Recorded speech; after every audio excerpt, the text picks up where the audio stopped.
The entire team at Emsolation want to acknowledge that we are gathered on the traditional lands of the Wurundjeri people. We want to recognise that we are recording and telling our stories on the stolen land of our country's first storytellers.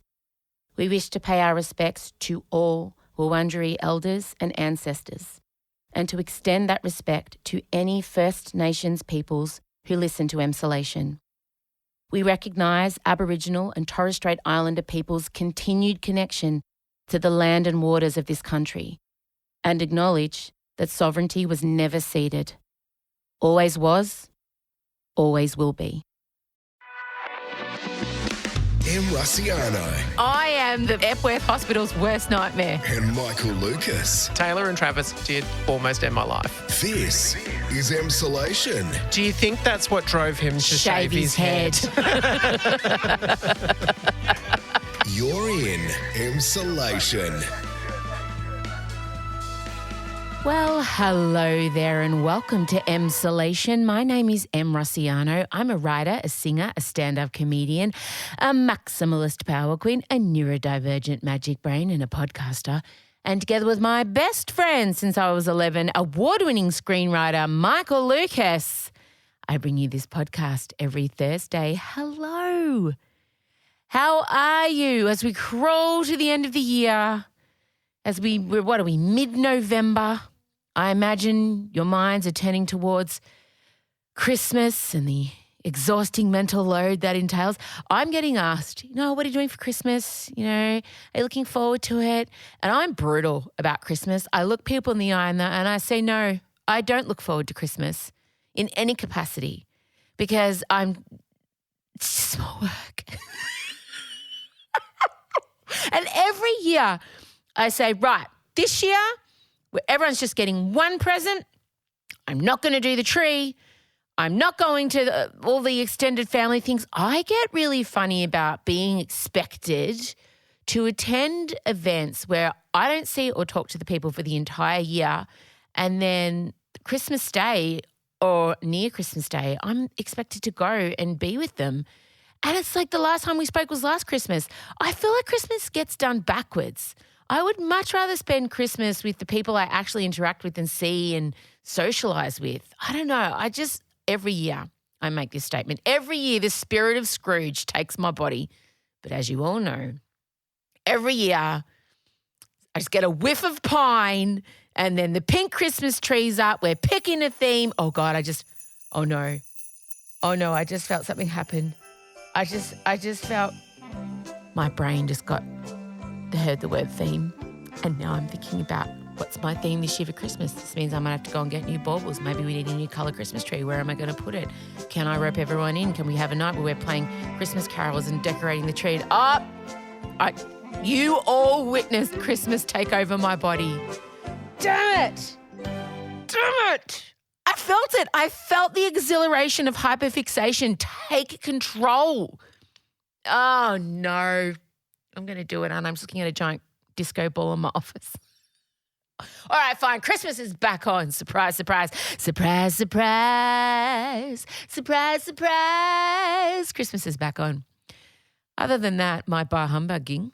How are you? I'm really good. I had a great weekend in Albury, Wodonga. Riverina represent. Bow, bow, bow, bow, bow, bow. There are air horns. My mum's side of the family are from that area, so it was nice to trek back to Albury. Odette came. She was a designated minder from my family. I can't be sent on my own to things anymore. Everybody knows that. So somebody comes along to mind me, and it was Odette. And it was wonderful to have her locked in a car. I never get to spend that much time with the 16-year-old because, as you know, at 16, they're just desperate to be away from you. So I had her locked at a high speed in a car for 3.5 hours. She sat there with noise-cancelling headphones on the entire time, but still I was able to put my hand on her knee every 30 minutes. That was great. But she came up and I got to address the Albury Women's Business Association, Albury Wodonga. I severely underestimated and forgot how country women turn it out, girl. This was a corporate event that I was booked for, and I turned up in my most beautiful corporate mermaid linen frock. and sparkly Dorothy shoes, thinking, I'll tone it down. This is a corporate event. I walk in and I'm greeted by somebody who looks like literally Elsa from Frozen. And I go into the ball, and all the women, the business women of Albury, sequins, tulle, amazing leopard print suits, like they heard I was coming and they got dressed up. I swear to you, spray tans, nails, makeup. Every salon in Albury must have been going flat chat from 6 a.m.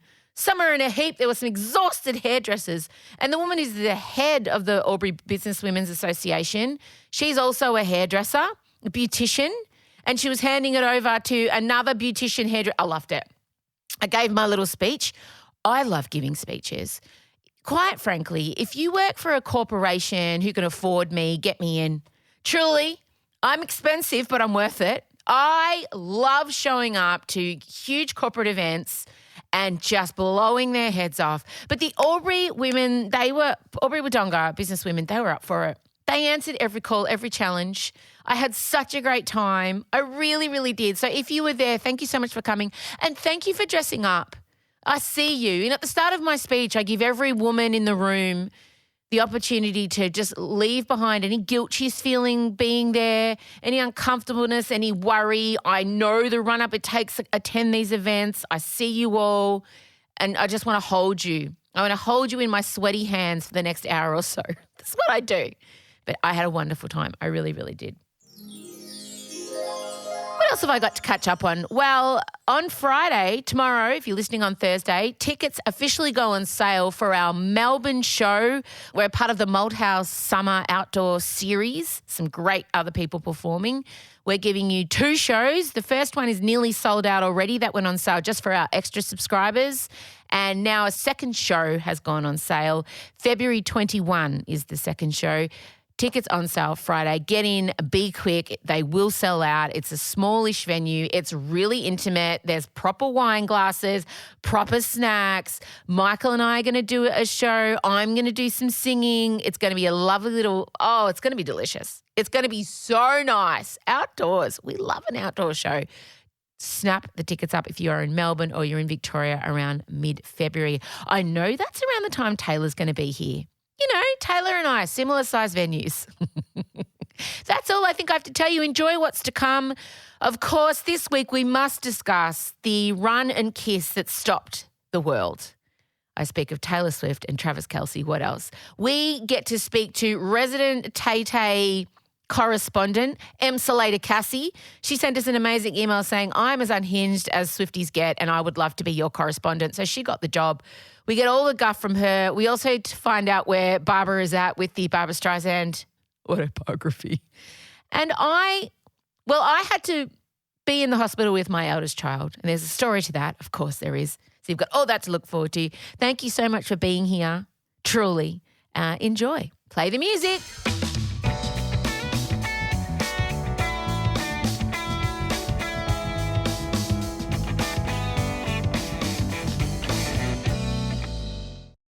Emsolators, you're only a what if away from creating the perfect holiday. And right now, Emsolation listeners can get 10% off selected hotels. Go to whatif.com/listen for details. What if? It's Aussie for travel. Hey lovelies, I'm back to send some love to the now 3,670 people that virtually hug us and help us keep this Thursday app free for everyone by subscribing to our premium service, Emsolation Extra. They get a personalised link that connects them to an upgraded podcast feed with exclusive content like 2 extra episodes every week, including the chance to ask Em and Michael anything every Friday. They also get 20% off merch, and there's new merch coming soon involving catchphrases like everything's problematic, and to be fair, they also get access to ticket pre-sales and so much more. So to help Em keep this delightful little independent neurodivergent podcast alive, please support us for less than $2 a week at emsolation.supercast.com now. Em Rusciano and Michael Lucas. This is Emsolation. Michael Lucas sitting opposite me. There's no point in even trying to talk about anything else first. Taylor Swift Yep. running and kissing Travis Kelce Yeah. is occupying more real estate in my brain than I care to acknowledge. Okay. Yeah. I got the information to you first, You correct? did. Yeah. Where were you when you saw the footage? I was walking on High Street in Northcote, which proved to be a health hazard. Because I immediately went into a loop of watching and rewatching and stepped into traffic. I know, it was bad. It was quite bad. Well, it's because I heard the of the cross thing, but it was the other cross, and I just wanted to hear this car beep. So Taylor and Travis did almost end my life. When I got You're up, about to say what? Good way to when go. when I got up least to you tried deliver the happy. eulogy. You were like, let's just watch another 5 times the footage that led to this very tragic event. Not going to happen. I'm going to go before you because you'll have to organise my funeral because I'm not good at organising. I can't organise yours. You will have to go before me because it will Because fall last- from it. I can't. And also you'll need to get the family through, make sure Elio's okay. You will be organising it. If you go before me, quite frankly, you're fucked. You can bring the sound effects board and your eulogy can just be good for her. And then the little No, it'll change be, the subject. Thank you, everybody. Hi, gay. Adrian, Michael's loving husband, Hi, gay. is here. Let's not touch all the wood. Jesus, don't even. I hope he makes it to heaven and then at the heavenly gate someone says to him, Hi, gay. and then he gets reincarnated centuries from now. And as soon as he comes out of the womb, Hi, gay. it can just mean anything. Hi, gay. Okay, so if you are not up to speed, and I know you all are, Taylor resumed her tour in Argentina, and we saw Travis there. Now, Travis started out this experience in a corporate box at the top of the nosebleeds, and now, through sheer manifestation and friendship bracelets, he has found himself in the family and friends floor tent. That's right. Do you think this was ultimately about just getting premium tickets? For I Taylor? guess so. Because I respect it if it was. Because not only was he in the family and friends floor tent, he was there with her dad. What's That's Taylor's dad's name, James? Oh, fail. What a fall from grace. What's Taylor's dad's name? Hang on a minute. Hey, Siri, what's Taylor Swift's dad's name? Scott Swift is Taylor Swift's father. Should have remembered that one. Should have. So Scotty Swift is there. Yeah. What a great name. Scott Swift. Yeah. And he is videoing Travis. I need access to that iCloud. Where is Scott sending those videos to Taylor's mum? Hang on a minute. Hey, Siri, what's Taylor Swift's mum's name? Andrea Swift is Taylor Swift's mother. Okay, so he's obviously sending those to Andrea. And we never once saw Scott Swift doing that for Joe Unwin. Unwin, was that his name? Alwyn. Alwyn? For the last boyfriend? Never. we? So I wanted to understand what it looked like when Joe was at the Reputation Tour. So I went and Google imaged Joe at the Reputation Tour. He yeah. looks like he's there under duress. Right. He is not there dancing. He's got his sour ass face on like someone's got a gun to the back of his head. Yeah. He's not enjoying himself. Right. Not like our Travis. The thing, I love so many things about this. Okay. First of all, she has spent her life having her enthusiasm endured and not enjoyed. Gosh, who could imagine what that might be like? I have no idea. Taylor gets excited like a little kid. She has a wanderlust for life. She has a youthful life force in her, and things excite her. And you can tell she's been around people that have just gone shh, shh. And the boyfriends we've discussed, she dated male cats. They're all. Oh, she needs a dog. Is that what you're saying? got a needs golden puppy retriever. energy. Yeah. And this guy also is showing straight white men everywhere. Be your wife, partner, girlfriend's biggest fan. Cheer squad. He's her number one. He doesn't hide it. He knows all the words to her songs. Scott Yeah. couldn't sing Flap Up if you had a gun to his head. I am obsessed. I really hope Scott disproves that on camera. Should we call him?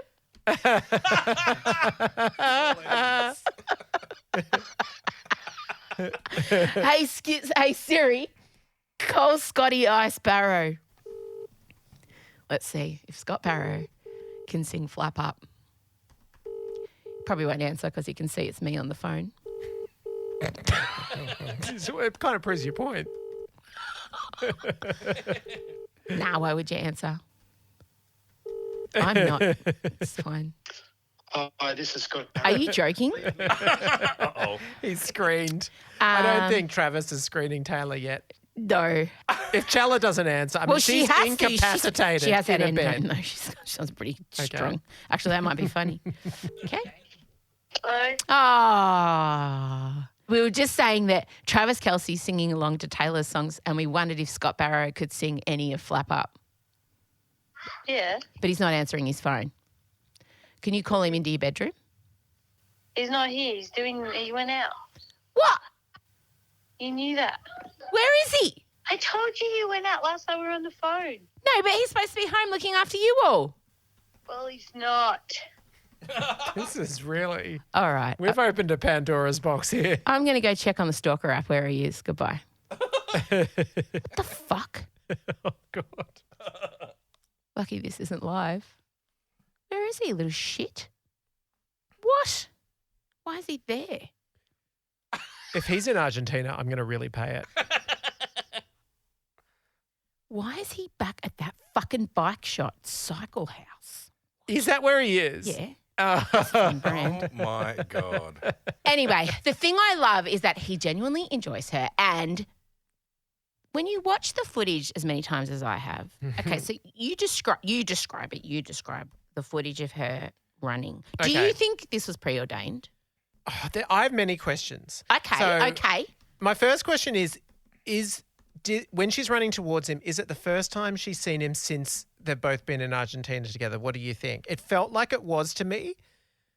I wish I knew that information.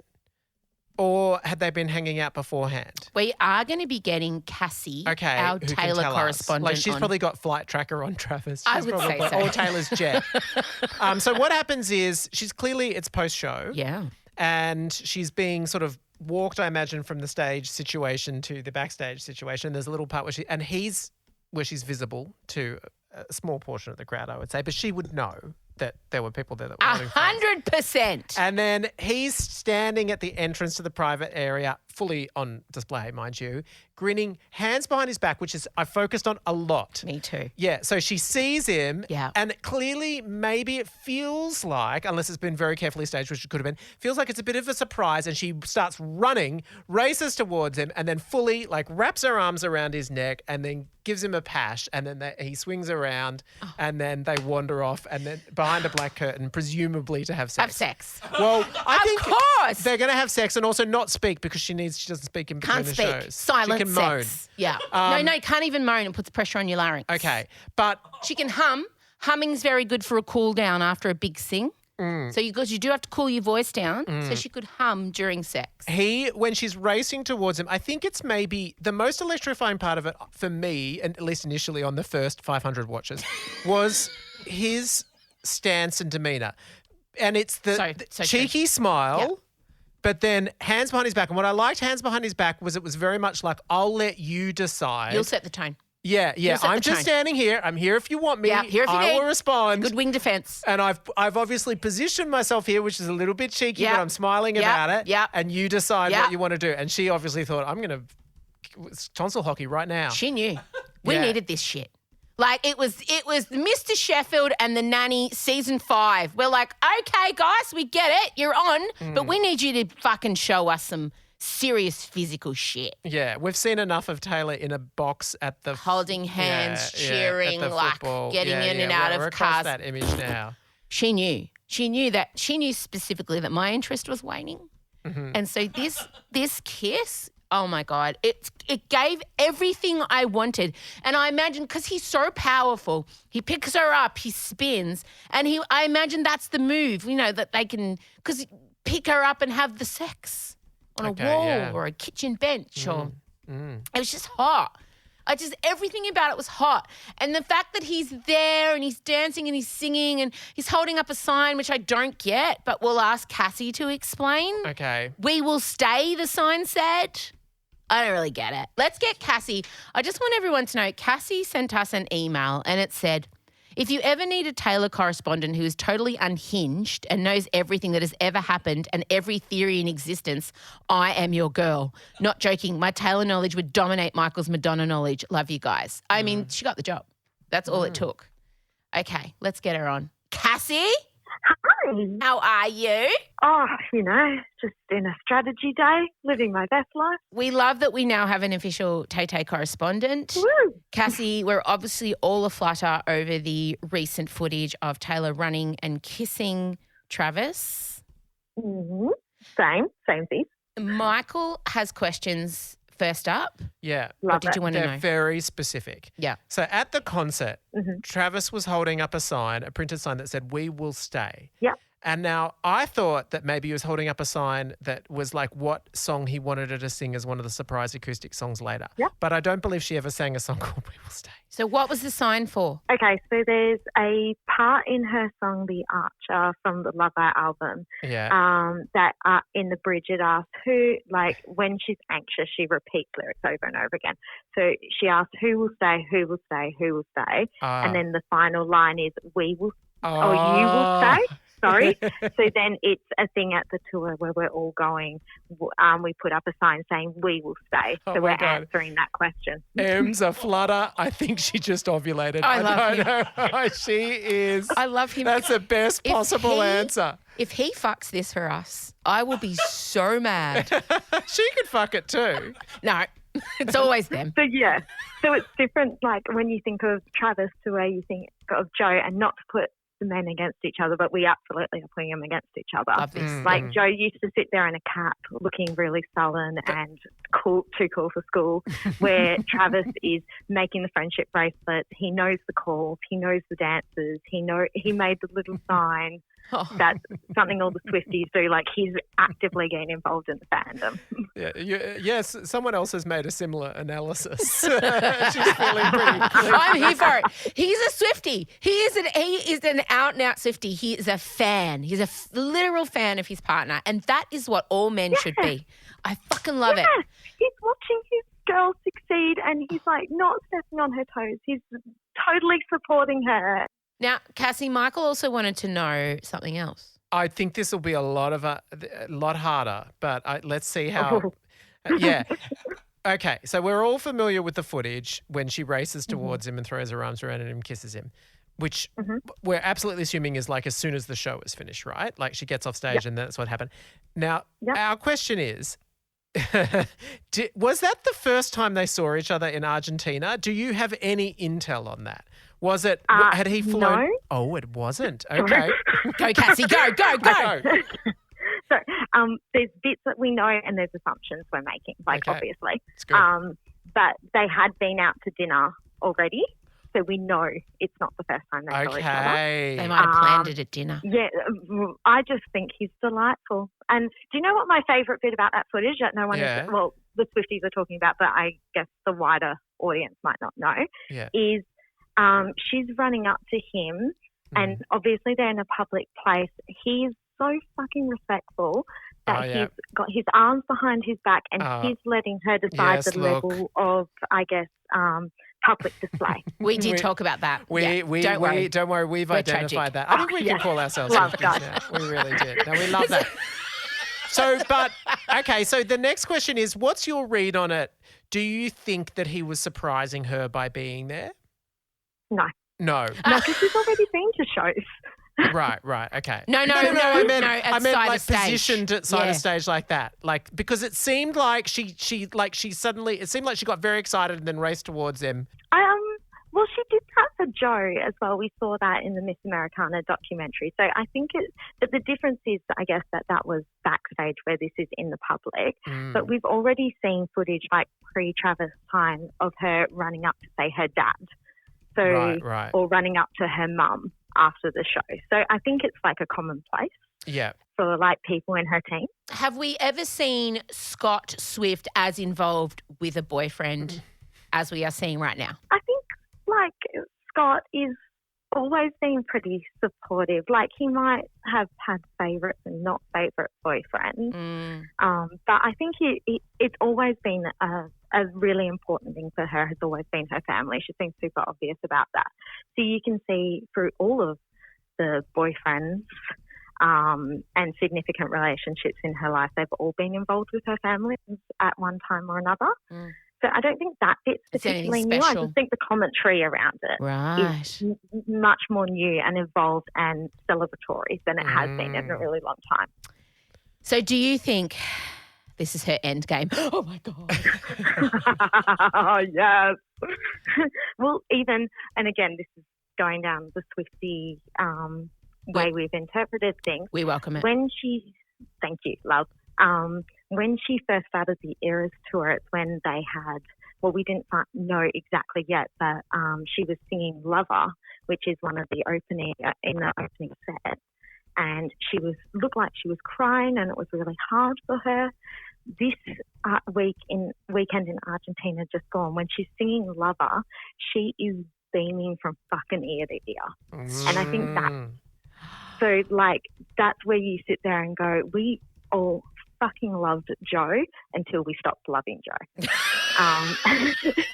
It's true. I forgot. She started this tour with a broken heart. And it was a little while into the tour when it was announced that they split up, right? She was already touring when it was announced. Yes. Yeah. So and that's the thing where we all sat there and went, why is she sad? Like, that's her and Joe's song. He was never at one of the shows, was he? No, he didn't. No. He saw all the rehearsals, but not the actual show.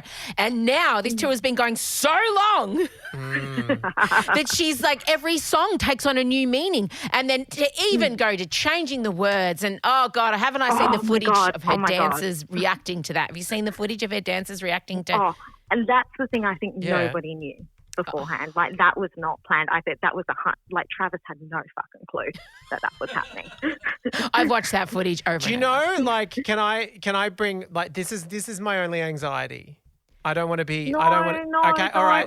I just said we're positive. Okay, all right. No, say it. We have to examine all angles. Go, do it. The only thing, having rewatched like so many times, my only pang of anxiety is, oh my God, I feel like people are gripping their chairs. I just detect in him an enjoyment of the people watching him as it all happens. And also the fact that he has been on a dating show about, like, the fact that he's very keen. Yes. It doesn't seem to me like a foundation that you necessarily want for a long term, because that won't last. And what happens when that's gone? What happens when they're old news as a couple walking around? I think that's actually the most interesting part of this. Is the first, like, sports person she's actively dated that we know of. And fame whore. The first one that, like, courts the fame doesn't have it as a byproduct of their music or acting. Like, he loves it. Oh, he's got it as a byproduct of his sport. But he loves I think it. we can say she's dated lots of fame whores. I don't think that's new. Yeah. He loves it. He loves being recognised. He loves being Taylor's boyfriend. He does. Mate, so does Harry Styles. Like, let's... Harry. Can you remind me? This is so weird. I can't remember what the various fan communities made of the Harry Styles Taylor Swift relationship at the time. Obviously it was in the Cretaceous period. It was so long ago. Don't they hold that to the highest esteem? Isn't that what you all secretly want? Is her and Harry? Yeah. Look. No, I think there is.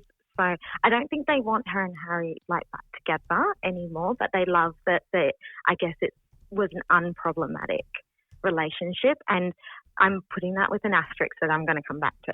It was, yes, I have a PowerPoint slide. Thank you for listening to my TED Talk. Until the most recent album release, it was the unproblematic relationship. They still were, I guess, friendly when they saw each other at award shows. They still, we don't know if they talked, but it looked like they talked and they were all fine. But then the new 1999 Taylor's version came out, and Is It Over Now came out, and that fucking dragged Harry. Oh, about the models, the blonde models. Yeah. Yeah, I know. And like, they love it. So then we were all sitting there going, but we loved Harry. Like, what? Do we not like Harry anymore? We were so confused. We thought we were on good ground. Do you think that's what drove him to shave his head? Doing a Britney. And also, what do you think of his hair? Hate it. Hate it so Hate much. it. I love it. That kind of close Oh, crop look really? does look Yeah. better on Travis Kelce, I've You got to say. Really? You think you're unhinged. Let me tell you about my deep dive into Harry Styles' possible No, go wig. for it. Love. Harry Styles was wearing a toupee at some point. He's clearly been doing the Rogaine, whatever, the heart medication. He does look like he's got a lot of right? receding. There was a whole TikTok stream dedicated to proving Harry was actually bald. Look at his hair fly off in this video. It's crazy. Like, look at it close up. You can't tell me that's not fake. Is Harry Styles wearing a toupee in this picture? I think Harry must have seen those TikToks and his team's like, right, shave it off. People need to see your amazing hairline. So his hairline when he was younger was right back here and now it's Yeah. back down here. Yeah. So he shaved it off because he's been doing the medication, the Rogaine, whatever happens. And I think that was just a bit of a, fuck you, stop talking about my hair. Look at my luscious hairline. I'm shaving it off. So there's my... The kind of insight you can get on this. Here for it. Didn't even know that was true because I don't go Yeah. down that rabbit hole. But I fucking love it. Yeah. I found things where they've got like slow-mos of his hairpiece flying up while he's on stage. Yeah. I'll get them for you. Don't worry, I'll send them. Please get them. Yeah, I will. Please. All right. Well, Cassie, thank you so much for fulfilling all we need in our Tay-Tay discussion. We're so excited to see what's next. Thank you, Cassie, Thank so you. much. Thank you. Thank you. Thanks, guys. Love you. Bye. Bye. Right. Well, there Wow. you go. I mean, Yeah. what more could we want? Can I just say that Scott may not know the lyrics to Flapper, but it did occur to me in that conversation that one thing Taylor has done for every romantic partner is written about 4 songs about each of them. Have you ever written a song about Scott? Yeah. And for Scott, what is it? Flap up.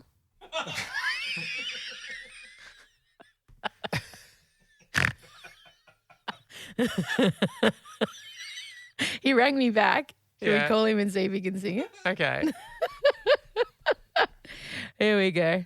He's going to be like, hey, what? Hello. Hi. Hey, can you do me a favour? Michael and I are sitting here having a wager if you know the words to flap up or not. I couldn't sing them right now, but if it was on, I could join in most of it. Like, what bits could you sing? Flap up! It's a new way to be, feel. That's pretty good. Stand still. Flap up! There you go. Fuck you. That was beautiful. Except it was That wrong. was really touching. I don't know that Travis is telling Taylor to fuck you, but anyway. Oh, romance isn't dead. Okay, thanks, babes. All right. That was a setup, wasn't it? Yeah. As usual. Oh, see ya. Okay, bye-bye now. Go home to your children. Goodbye. Romance.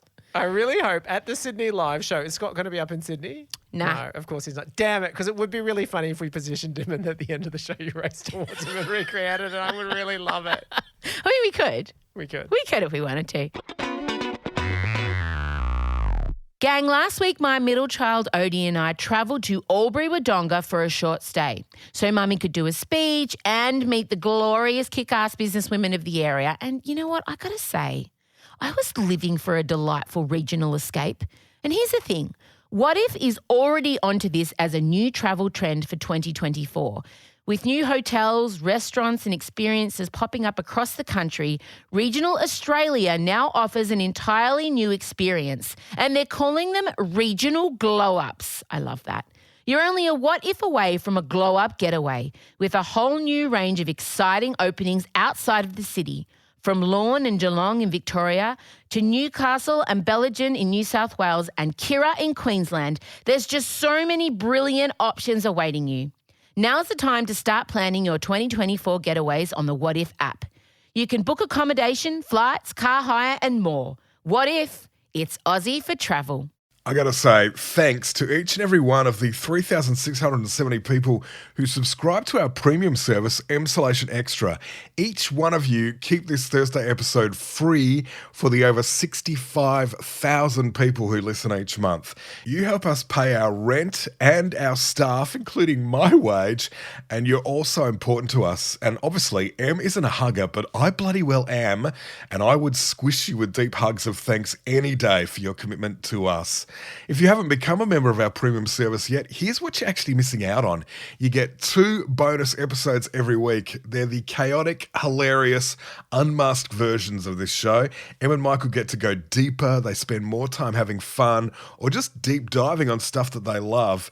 From Ask Me Anything, which is out every Friday, where they answer your questions, no matter how bizarre. And then every Tuesday, you get conversations from Em with inspiring and wonderful people, like we had Matilda Bosley, Kaz Cook, the list goes on, Dr. Golly.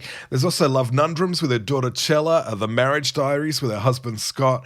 So many episodes, over 53 waiting for you. You also get access to close friends on Instagram, pre-sale tickets to our shows, discount merch, and so much more for $1.72 a week if you do a yearly plan, or $2.49 a week if you do monthly. You can easily gift it to someone too, so if you're looking for a Chrissy present this year, jump on it. We would love you to come join the 3,670 bloody legends that help lift up this little podcast and ensure it survives for all of us to enjoy. Head to emsolation.supercast.com to be a part of our premium service and start enjoying the perks today. Em Rusciano and Michael Lucas. This is Emsolation. Hey, how you going with Babs? I've given up. I knew you would. Yeah, nah. Okay, well, I'm about 23 hours into it, so not yet halfway. That's wild. I know. We're in A Star Is Born. Okay. Look, she talks a lot about food. I'm getting the sense that Give me some of your best food. And like, when you say she talks about food, do you mean that she's eating or just her opinions in general? It was like, honestly, once she spoke for 5 minutes about how once she ate a brownie, but there were no walnuts in the brownie. What is the point of a brownie if it doesn't have walnuts? Sometimes, if I get a brownie that doesn't have walnuts, I'll take walnuts and just shove them into the brownie. Can you imagine? Yeah, she talked about that. Like, she really likes to talk about food a lot. Didn't you say she took credit for Watergate? Kind of. Kind of. I can't remember it. Basically, she did a benefit concert to help as some sort of political candidate that put pressure on Nixon, and the whole Watergate scandal happened. And she was congratulating them afterwards, and then the guy said, "But Barbara, it was all part of a chain, and you were a key part in that chain." She's like, "And how amazing to think that my concert played such a part in a pivotal moment in American history." So yeah, that was there. She also basically she goes, "I've hired a researcher to go back and look at all the reviews I got over the years." She's not afraid to read them. They're a long section and they're glowing. No.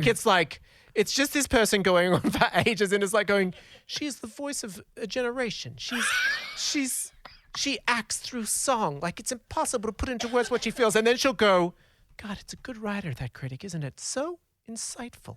That is amazing. I just should say I'm loving it and loving her. But the astonishing thing is the run of terrible men that she's in relationships with, how problematic they are. It's wild. She was such a superstar. She was the biggest actor in film, and people could just wander in her life, treat her like absolute shit, tell her, just announce to her, "I'm just going to produce your next record." She'd be like, "Oh, have you ever set foot in a music studio?" No, but that she'll go, "I had to do all the work, but I gave them the credit."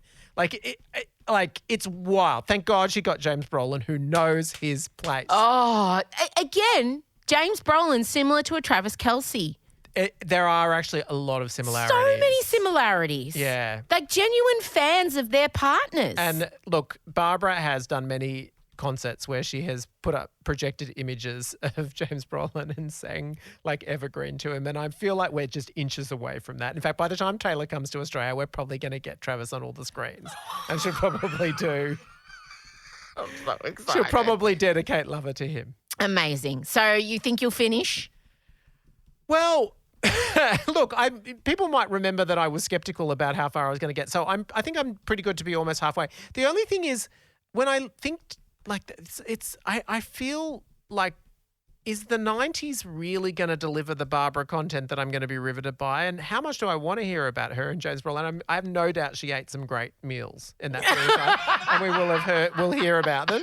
We'll hear about all of them. Melbourne's come up. Oh. When she was in Australia, tell the Melbourne story, then tell my favourite Queen story. The one where she says England knows how to treat her. Oh. Yeah. So she comes to Melbourne. Melbourne, it's just that she stayed in a hotel. This is the only comment about Australia, is that there was an amazing Chinese restaurant and there was a particular kind of dumpling that they served and she ate it for breakfast, lunch and dinner the whole time. When I think of Melbourne, Yeah, I that's think right. of the dumplings. So far. I mean, I'm hoping we make another return appearance.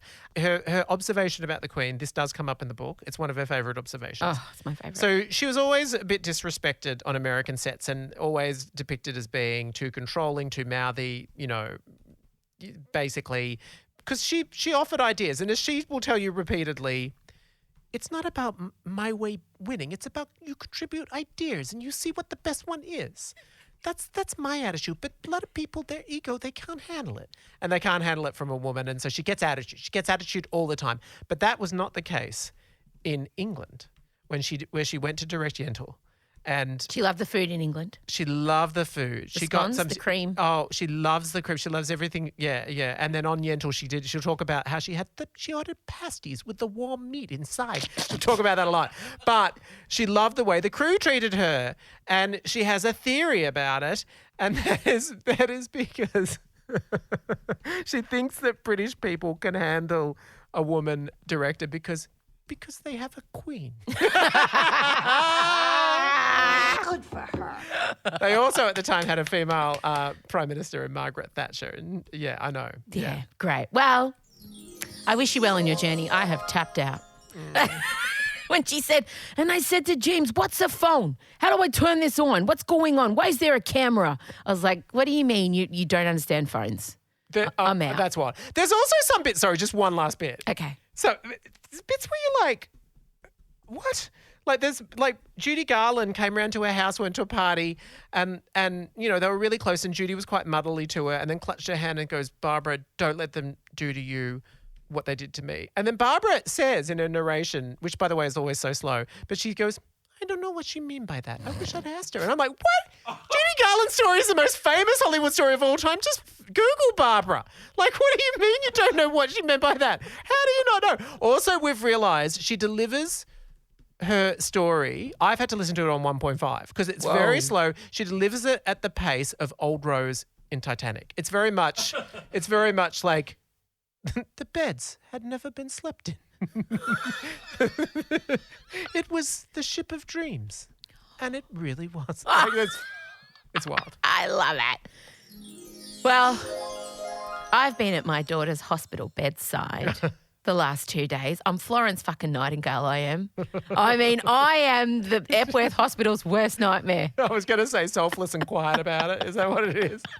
So first of all, Chella says to me, I've got my operation on Monday. I mean, I said, you haven't written it on the family calendar. So she's gone and done this whole thing herself without me. She found a surgeon. She did the surgical appointments. She's done it all. Not involved me at all. And I'm like, fine, you do it. Fine. And then she says, I got my surgery on Monday. Scarlett will drop me off. And I said, dun, dun, dun. Who will be dropping you off? She's like, oh, my friend. I said, I beg your pardon. Marcella has never spent a night in hospital. I take this as a personal, rubber stamp of excellent mothering. My child has never spent the night in hospital bar the night she was born 22 years ago. And so I said, no, I will be taking you to the hospital, thank you very much. She's like, oh, you can just drop me off. I said, oh, what? Is this the first time you're meeting me, your mother, of your entire life? She thought I'll just drop her off at the little roundabout thing and just head off about my day. So I got myself a park. I walked her up to pre-admission and then she's like, you can go. I said, if you say that one more time, I will fucking camp in the operating theatre. I will scrub in. If you keep telling me to go, I will go in there and I will assist on the fucking surgery. This bitch trying to get rid of me. And Do the nurse, you think maybe... Sorry. Do you want to continue on? Do you think Because whatever you're about to say, you're wrong. Okay. Go. No, by all means. Go on. Say it. I'm just going to hover over this button. Do you think she might have been concerned about managing your feelings and emotions in the situation as well as her own? Big mistake. Big. Huge. I was just fine. I was really beautifully hovering around. I was cracking jokes with the nurses. I was taking photos. Like it was like I was being an amazing stage mother at this point in time. What was your outfit that you wore? Oh, I really carefully considered my outfit. No, I went with a pair of like quite young 90s baggy denim jeans because I wanted them, as soon as I said I'm her mum, I wanted them to do what I always get and gives me a thrill. Oh, you mean sister?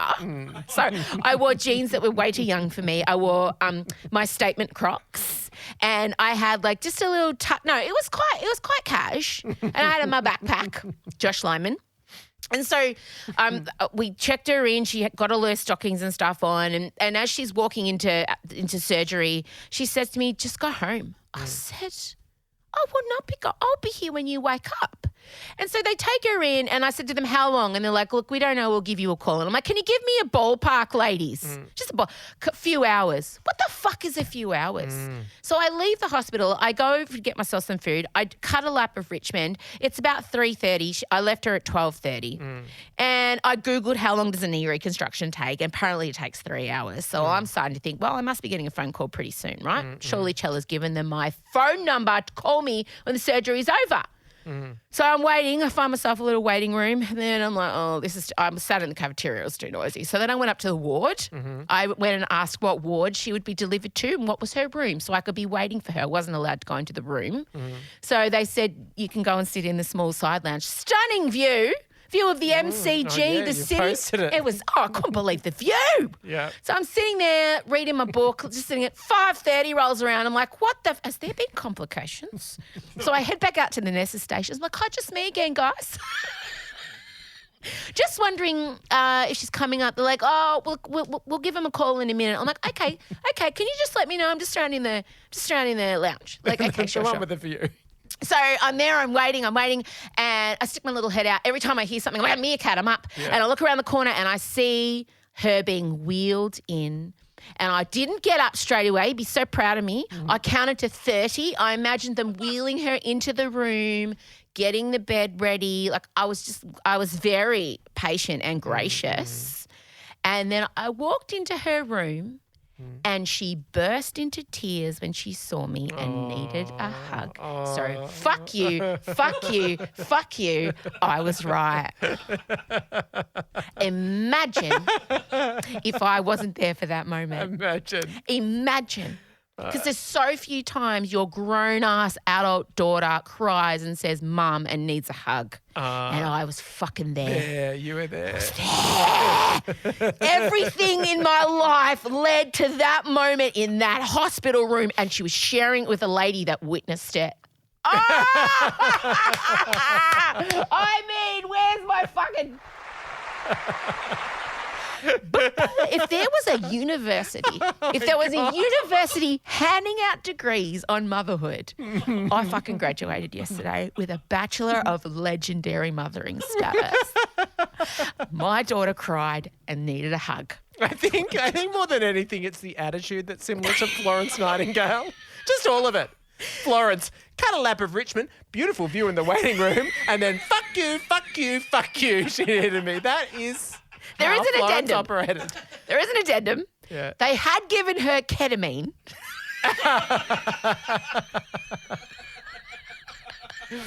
And I don't want to say that may have softened the defences of the 22-year-old and possibly she felt disorientated because they've given her a horse tranquilizer. You don't want to say that. But what you will say, you will just give a bit to Odie and a bit to Leo and just see who needs mum now. I would not. No, of course not. So all's well that ends well. She's home now. I went back and picked her up this morning. At 1 o'clock this morning, she texted me. She said, I just had to piss in a bedpan and it was the most humbling experience of my life. So she was putting off going to the toilet.